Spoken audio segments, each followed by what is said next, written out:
La alianza entre los bancos extranjeros y las corporaciones será el nuevo poder en la Argentina.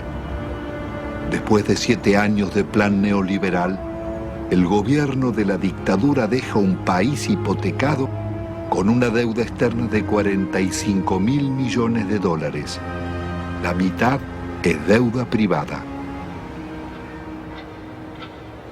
Son 23.000 millones que dicen deber bancos extranjeros radicados en el país, como el Citibank, el First Boston, el Chase Manhattan, Bank of America, el Banco de Italia, Londres, Español, el francés y el Deutsche, y también el Banco Río, el Quilmes, Galicia y otros.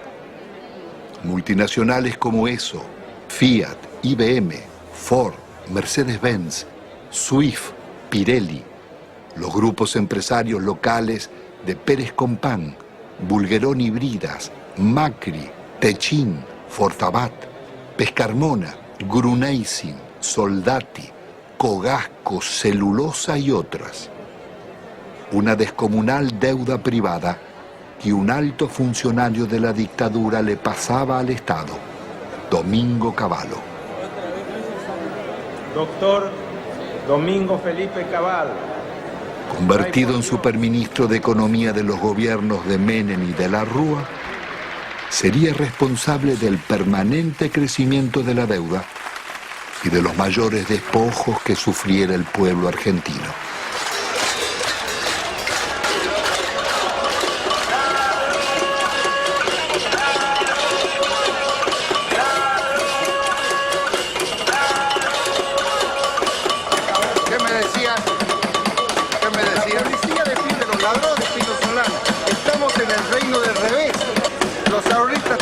Manifestarse pacíficamente en defensa de sus ahorros que han sido confiscados por el banco en complicidad con el gobierno nacional. El Estado debe salvaguardar los derechos de los ciudadanos, no debe robarlos.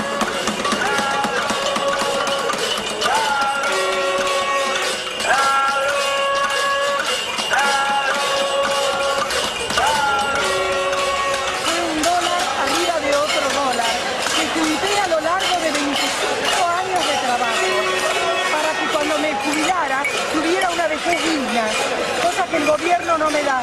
¿Por qué no nos tratan los bancos como tratan a sus ahorristas en el exterior? Y yo los puse en bancos privados, porque desconfiaba de los bancos nuestros, porque ya me agarraron en el 89. Pero evidentemente soy una estúpida. Entonces, ¿qué necesitan? ¿Una bomba? Yo no soy de poner bombas, pero al menos me desahogo con la cacerola. Esta cacerola le hizo puré a mis hijos para que cada vez que la vea sepa que si me roban porque ellos son unos sinvergüenzas, pero yo luché por mis derechos.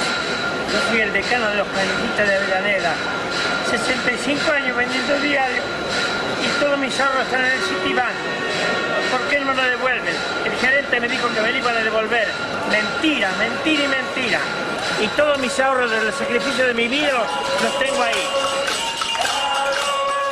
Hay una deuda externa en la que los bancos le deben a la Argentina. Es una deuda inversa, en cierto modo, porque las casas matrices tienen que hacerse cargo de los depósitos bancarios. Eso está en la jurisprudencia argentina desde 1971, en el famoso caso Swift-Deltec, en donde se resolvió que la casa matriz era responsable por las deudas de sus filiales. Y es una estafa que el Estado tenga que hacerse cargo de las deudas del sector privado.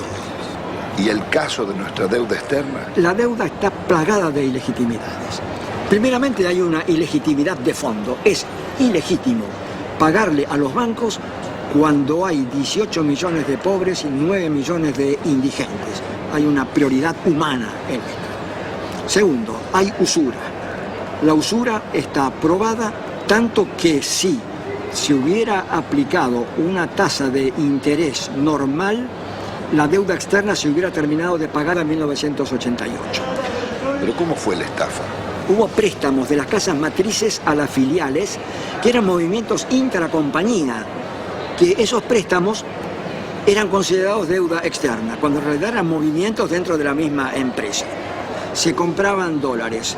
Esos dólares se los depositaba en una cuenta en Estados Unidos. Con la garantía de esa cuenta daban otro préstamo que entraba al país. Se compraban dólares y así se lucraba indefinidamente con la tasa de interés. Es lo que se llamó en aquella época la bicicleta financiera, con la que se hicieron fortunas. Y precisamente los grandes beneficiarios fueron los grupos económicos que son los mismos de siempre. Al finalizar el gobierno de Alfonsín, la deuda externa se aproxima a 54.000 millones de dólares. Menem dejará en manos de la banca acreedora determinar cuánto se les debe. El Congreso jamás trataría la deuda, ignorando la Constitución y la denuncia de Alejandro Olmos. 10 años después, llegará a 130.000 millones. No confundamos a la gente con un mal concepto de la palabra deuda, porque todos queremos endeudarnos, pero después decimos que está mal que el país se endeude. Cuando crece el crédito porque hay alguna endeuda, es bueno, la deuda es buena. Todos queremos darle crédito, todos hablamos que hay que darle crédito a la población, que está surgiendo el crédito hipotecario. Es bueno endeudarse, no es malo endeudarse. Se vuelve absolutamente pertinente una cosa que los norteamericanos inventaron hacia 1898 con la ocupación de Cuba. En ese momento había bancos españoles que le habían prestado a la autoridad colonial cubana. Los norteamericanos dijeron, si el pueblo de Cuba no ha sido beneficiado por estos préstamos, no hay deuda. En 1923, cuando un banco británico, entonces el Royal Bank of Canada, le prestó a un tiranuelo de Costa Rica que se llamaba Tinoco unas uvas que estos utilizaron para sí mismos. El Royal Bank of Canada pretendió que Costa Rica le pagara y se produjo un pleito y el árbitro resultó ser un expresidente de los Estados Unidos, el presidente William Taft. El presidente Taft resolvió el litigio diciendo hay deuda, pero hay una deuda privada y no una deuda pública, porque no hay deuda pública si no hay un público, el público como destinatario, como beneficiario. Son actos que de ningún modo han beneficiado al público, más bien todo lo contrario. Han hecho que la persona que compra en un supermercado y paga el IVA resulte el quien paga finalmente estas deudas privadas de grandes empresas, de grandes compañías o de gente en todo caso muy rica. No cabe duda de que la deuda privada irregularmente estatizada, ilícitamente estatizada por el doctor Cavallo, debe ser absolutamente revisado. ¿Cómo se llama esa teoría, doctor? Se llama teoría de la deuda odiosa.